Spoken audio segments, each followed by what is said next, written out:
have a theory. If you're a man. So, yeah, men don't like dating events, and I can tell you why. As somebody who went to one of those things when I was younger, uh, I'm 40, I'm in my 40s now. So, in my mid 20s, I went to a dating event. It was one of the worst events and one of the worst emotional states I was ever left in my life. No joke, I legit thought that I was fucking up.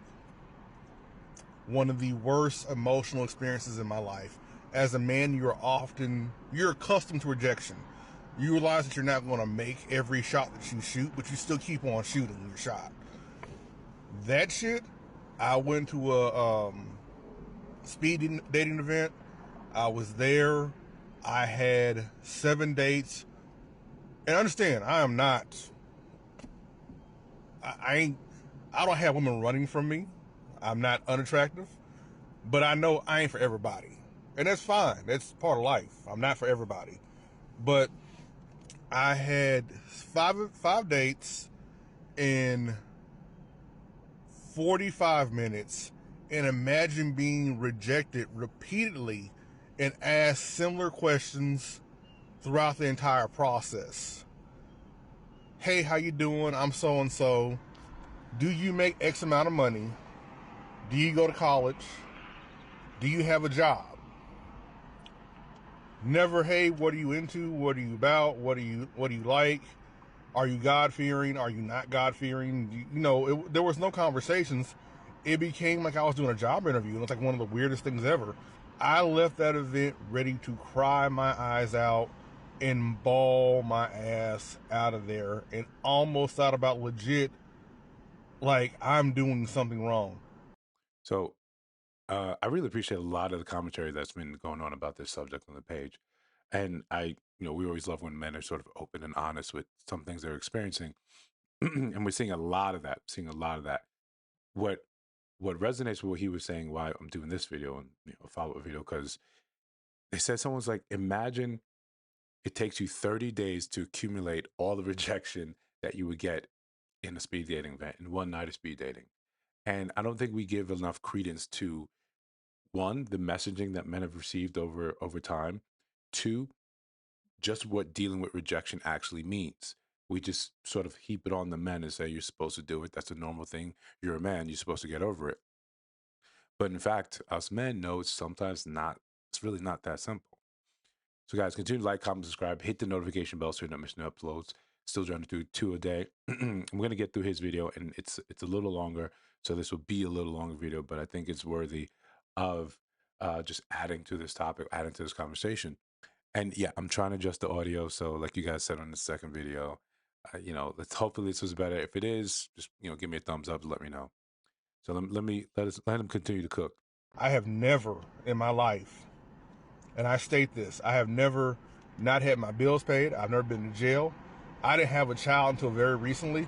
I was never somebody who's touched a woman inappropriately, talked to a woman harshly.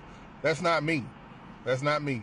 I don't have a problem um, dating or meeting people or talking to people, but that legit, unless you're strong, unless you have like a strong will and a strong heart, speed dating for a man is unlimited, and I cannot stress it enough. Unlimited judgment, rejection, and condescending attitudes across the board.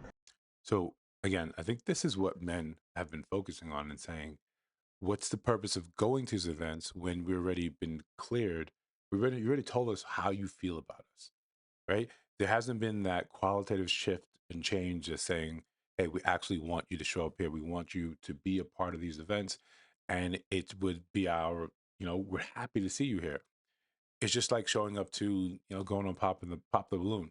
To me, that makes absolutely no sense, right? Going on a show like that, and then just it's a rejection ritual, just to see how someone doesn't like you, doesn't care about you, or simply judges you on the most superficial reasons and does it all for clout.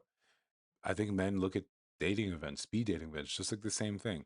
We're going to hear the same sort of questions that we hear on social media, they hear it online, that sort of unnerve us, that put us off, where we're just simply reduced to what we can do, what we can provide, how much we make, right? And then how much of that we're capable of lavishing on her and her lifestyle. It's just not, it's not really appealing to men in mass. So the other argument we see a lot of is that men that are successful with women, they don't go to dating events. But women want the men that are successful at dating to be at dating events. So it's not that men aren't showing up or they're not showing up in the numbers you want. The quality, the type of man that you want doesn't show up there. And when he doesn't show up, the men that do feel like they get ridiculed. And who wants to pay to get ridiculed? Right? People are saying, I think that's a thing that is easy to understand. If I'm going to pay, I'm going to show up, and then we're going to have, triplicates of the same conversation where you disqualify me because I can't provide you sort of a luxurious lifestyle. And he'll get into that in a bit. Then what's the point of me going to this event or going to events that are just, masked, speed dating events, a run club, right? Or badminton or tennis. If it comes down to I'm trying to bring together a group of men and a group of women, but I'm not saying I need this type of quality of the men to show up. They're not being very clear in that messaging. It says men, and then we largely get the conversation that where are the men? No, no, no. It's where are the men that you want, right? That you've indicated you want to see, you want in your life. These men that could, provide the things that you're saying you want.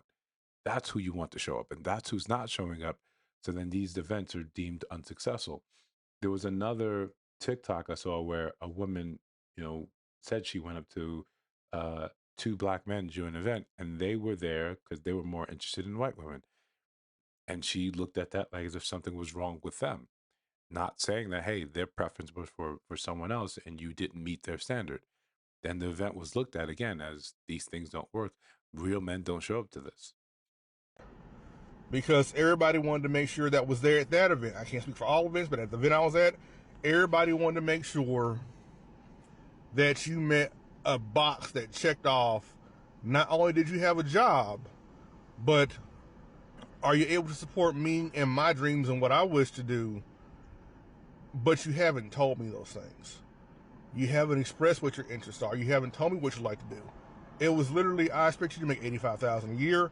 This is in 2007 or 8. 85,000 a year. Have your student debt paid off was told to me. Have my student debt paid off. I expect you to have your student debt paid off, 85,000 a year, and I want you to understand. I expect you to be driving a Bentley, or a Bentley, or something equal in value to that. And if you don't have those things, I'm not going to waste my time. And it went 4 dates that exact same way. These are all black women because I love the sisters, I love the honeys, I love the black women, I love y'all. But it was all the same thing repeatedly, and it was literally like, am I just fucking up? Am I a horrible person? Terrible, tragic. But yeah, speed dating, going to dating events, it ain't what it is. Right there. When we are continually rejected in that sense and we don't meet the criteria that it feels like the larger society is saying that we should have, you're supposed to have this amount of money. You're supposed to have this type of debt paid off. You're supposed to be able to accommodate me as your wife and have a lifestyle set up for that. And when men go to these events and they're in the men in training, right? They're high value in training. They're on their way. They're not there. They will, juxtapose their lives with whatever imaginary one that these women are saying that is the most desirable for them. And when you fall short, because you would invariably fall short, then you sit there and question your life. And all the while, you paid, right? You paid to go and have your life choices and your amount of success. You paid to have that question. So again, if you want men at these events, then we need to be clear what type of men you want at these events. So the ones that are just simply being hopeful and thinking, I'm going to go to speed dating event because I really actually want to meet someone in my life, and the apps, they're not working. I'm trying to meet in real life. I don't have the time, or they're not where I am. So here's an event where there's a promise for people to show up, and then you show up, and it would be nice to know that you are the desired demographic there. I think that would increase maybe not the amount, but success rate, right? Success rate. But by and large, the comments on the other videos, men are just simply saying, no, it's until you address the larger issue of the messaging that's been inundated into, the media spaces for such a long time that say you're not valuable, that you're not wanted, that you are, the problem, that you are, that you're not desirable. Women just want to go off and do stuff on their own. They want to be left alone. And again, like I said, it takes so much time for that message to be countered. I mean, it should be a lesson for us to realize that when you leave poor messaging unchecked, right? And I think we're doing that right now. I think we do that very often. When you leave poor messaging unchecked, you are going to have to dig a deeper hole with the same shovel to fix it. This is what we're doing. You've dug this hole, and we've got to actually dig a larger trench around it to excise this tumor. Right now, I think what I see, the side of TikTok and Instagram where it's just misandry. Right? We can call out misogyny. It became a buzzword that people often didn't know the actual meaning to. But when you see misandrous content, there's no flag, right? YouTube doesn't flag it, TikTok, Instagram, no one flags it, no one bats an eye. We just look at it as regular. You take the recent article, the British Vogue article about having a boyfriend that is embarrassing. If you look at the actual article, you look at the actual author of the article as she describes what she sought to talk about versus how that commentary is now through the misandrous sort of sieve being taken and being run with. It's just about, it goes from, hey, I don't want to deal with the embarrassment of saying having a boyfriend and then we break up, having to delete all these things off YouTube, off Instagram, um, to saying that it's embarrassing because these men aren't men anymore. So what's the point in having them? It's a very different content that is being taken from. This is just an article talking about how women perceive that sometimes when you're not single, it goes against the single sisterhood and they perceive you differently. So you hide that. They took that message and they took it in a completely different direction, in a one to make it again seem like men aren't worth it. There's no point in being married. There's no point in being in a relationship with a man.